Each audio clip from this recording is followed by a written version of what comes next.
बिस्मिल्लाहिर्रहमानिर्रहीम अस्सलाम वालेकुम एंड वेलकम टू द इसके फिजिकल थेरेपिस्ट। उम्मीद करता हूँ आप खैरियत से होंगे। मैं हाजिर हूँ एक नए लेक्चर के साथ और आज हम डिस्कस करेंगे वाइटल साइंस को। ये वो बेसिक मेजरमेंट्स होती है जो हमें बताती है कि एक पेशेंट की बॉडी किस तरह से फंक्शन कर रही है। वाइटल साइन में हमारे पास इंक्लूड है heart rate, temperature, breathing rate, blood pressure and body weight. In science की अपनी एक स्पेसिफिक नॉर्मल वैल्यूज़ होती है।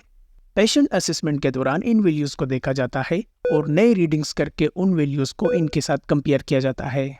अगर इन दोनों वैल्यूज़ में कुछ डिफरेंस देखने को मिलता है तो ये इंडिकेट होता है कि बॉडी में कोई इशू चल रहा है और इसी वजह से डॉक्टर वाइटल साइन को एक बेसलाइन के तौर पर यूज़ करते हैं और फर्दर असेसमेंट को कंटिन्यू करते हैं।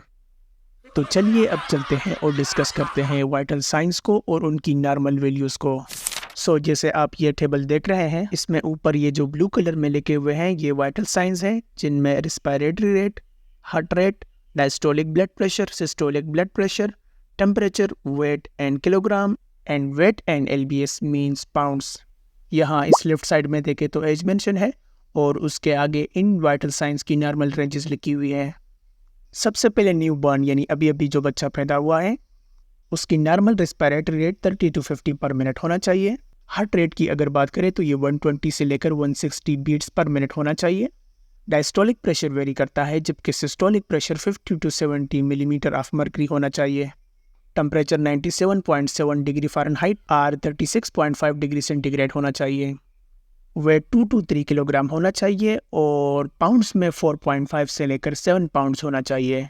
इसी तरह से इन्फेंट में यानी जिनकी उम्र 1 मंथ से लेकर 12 मंथ तक होती है, टोडलर यानी जिनकी एज 1 से लेकर 3 इयर्स हो, प्री स्कूलर यानी जिनकी एज 3 से लेकर 5 तक हो, स्कूल एज यानी 6 to 12 इयर्स हो, एडोलेसेंट यानी 13 to 17 इयर्स हो और एडल्ट 18+। एज के इस स्टेज में वाइटल साइन की नॉर्मल रेंज कितनी होनी चाहिए ये इस टेबल में दिया हुआ है, आप चेक कर सकते हैं। इसके बाद आपने इसमें कुछ बातों का ध्यान रखना है। नंबर 1, नॉर्मल वैल्यूज़ को हमेशा कंसिडरेशन में लें और नई रीडिंग्स को उनके साथ कंपेयर करें। Number 2, blood pressure, heart rate और रिस्पिरेटरी रेट फीवर और स्ट्रेस में इंक्रीज हो जाते हैं। नंबर 3, इन्फेंट्स में रिस्पिरेटरी रेट फुल 60 सेकंड तक काउंट किया जाए। इन 3 बातों का ध्यान रखें और हाँ, 50 to 30 मिनट तक कंसेक्यूटिवली कई इंटरवल में ब्लड प्रेशर चेक किया जाए ताकि पता चले कि ये जो ब्लड प्रेशर की हाई वैल्यूज़ आ रही हैं ये एक्यूरेट है या एंजाइटी की वजह से हैं, like in white coat syndrome. अगर कंसेक्यूटिवली 3 रीडिंग्स में ब्लड प्रेशर हाई आ जाता है तो हाइपरटेंशन कंसिडर किया जाता है।